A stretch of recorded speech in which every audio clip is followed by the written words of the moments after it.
बिस्मिल्लाहिर्रहमानिर्रहीम। मेरा नाम है मोहम्मद अवैस। आज लास्ट क्लास है जिसमें हम सीखेंगे रीज़न नंबर 41 से 50 कि वो कौन सी रीज़न है जिसकी वजह से सियालकोट के बच्चे एक्सपोर्ट की फील्ड में फेल हो रहे हैं। चलिए आज की क्लास का आगाज करते हैं। रीज़न नंबर 41 है पुअर पैकिंग मटेरियल। पैकिंग की वजह से भी आपका क्लाइंट जो है वो अनहैप्पी हो सकता है। डेफिनेटली आपने प्रोडक्ट के साथ साथ पैकिंग पे भी काम करना है। जो भी आपकी प्रोडक्ट की पैकिंग है उसको भी हाई क्वालिटी का बनाएं, उसकी printing material each and everything, ताकि आपका क्लाइंट प्रोडक्ट के साथ साथ पैकिंग से भी इंस्पायर हो और आपके लिए ऑर्डर मिलना ईजी हो जाए। रीजन नंबर 42 है इनकंसिस्टेंट एक्सपोर्ट स्ट्रेटजी। यानी कि आपकी कोई प्रॉपर एक्सपोर्ट की स्ट्रेटजी नहीं होती जिसकी वजह से आप फेल हो जाते हैं। आपको सारी की सारी पहले स्ट्रेटजी बनानी होगी कि मैंने क्या क्या करना है, किस स्टेप पे क्या क्या करना है, ताकि आपके लिए मार्केट में सरवाइव करना इजी हो जाए। रीजन नंबर 43 है lack of local market knowledge. जिस कंट्री में आपने एक्सपोर्ट करनी है आपको उस कंट्री का लोकल मार्केट के हवाले से पता होना चाहिए कि वहाँ की लोकल मार्केट में क्या क्या चीज़ें चल रही है, वहाँ पे क्या क्या ट्रेंड है, क्या क्या चीज़ें लोग पसंद करते हैं, क्या क्या नापसंद करते हैं, ताकि आप अपनी सारी की सारी मार्केटिंग स्ट्रेटेजी को उस हवाले से अपडेट कर सके। रीजन नंबर 44 है हाई ऑपरेशनल कॉस्ट। समटाइम क्या होता है कि हमारी जो ऑपरेशनल कॉस्ट है, मैन्युफैक्चरिंग हो गई या बाकी चीज़ें हो गई, वो सारी की सारी काफ़ी हाई होती है, जिसकी वजह से अल्टीमेटली हमारी जो प्रोडक्ट है वो एक्सपेंसिव हो जाती है और क्लाइंट के लिए जो है वो फीजिबल नहीं रहती। तो कोशिश करें कि आपकी जो ऑपरेशनल कॉस्ट है वो कम से कम हो, ताकि आपकी जो प्रोडक्ट की प्राइस है, जो मैन्युफैक्चरिंग प्राइस आपको आनी है, वो आपको कम से कम पड़े और क्लाइंट को भी आप एक अच्छी प्राइस दे सके और ऑर्डर को फाइनल कर सकें। रीजन नंबर 45 है lack of product testing.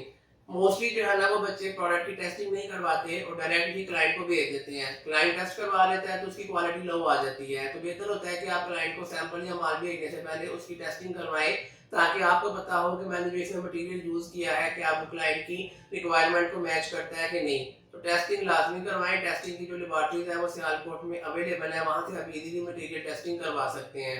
Reason number 46 है फेलियर ऑफ इंटरनेशनल सर्टिफिकेशन। यानी कि आईएसओ के जो सर्टिफिकेट हैं, जो जो भी आपकी आइटम के ऊपर एप्लीकेबल होते हैं, अगर वो आपके पास नहीं होंगे तो डेफिनेटली आपके लिए एक्सपोर्ट का क्लाइंट फाइनल करना मुश्किल होगा, क्योंकि समटाइम क्लाइंट जो है ना वो आईएसओ के सर्टिफिकेट मांगता है और अगर आपके पास ना होंगे तो फिर वो आपकी बजाय किसी ऐसे बंदे को ऑर्डर दे देगा जिसके पास आईएसओ के सर्टिफिकेट होंगे।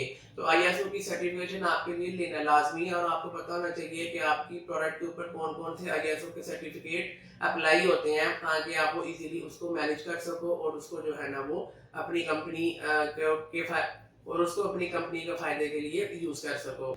रीजन नंबर 47 है पुअरली डिजाइन वेबसाइट या नो वेबसाइट।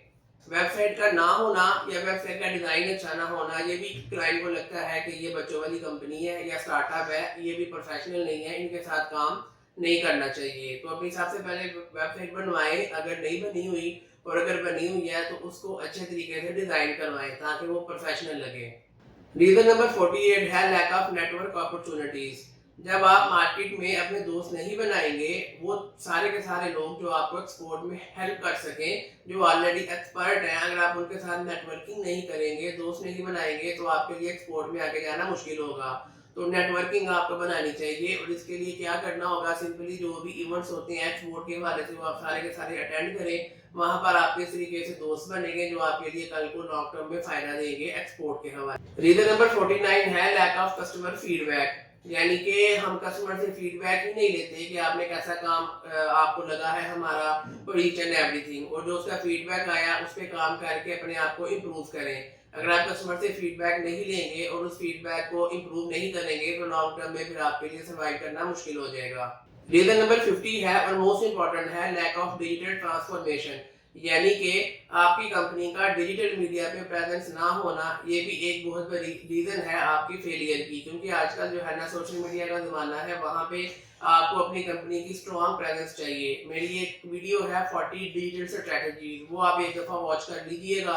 वहाँ पे हमने बताया है कि कौन कौन से डिजिटल प्लेटफॉर्म है जो कि आप यूज़ कर सकते हैं और कौन कौन सी स्ट्रेटजीज आप अप्लाई कर सकते हैं, ताकि आप डिजिटली अपनी प्रेजेंस बनाएं। जितना ज़्यादा आपकी प्रेजेंस होगी उतने ज़्यादा आपके हाई चांसेस होंगे क्लाइंट को फाइनल करने के हवाले से। अगर आप किसी जगह पे अवेलेबल ही नहीं है तो आप वहाँ के जो क्लाइंट्स हैं वो मिस कर रहे हैं, तो इस चीज़ को लाजमी करें।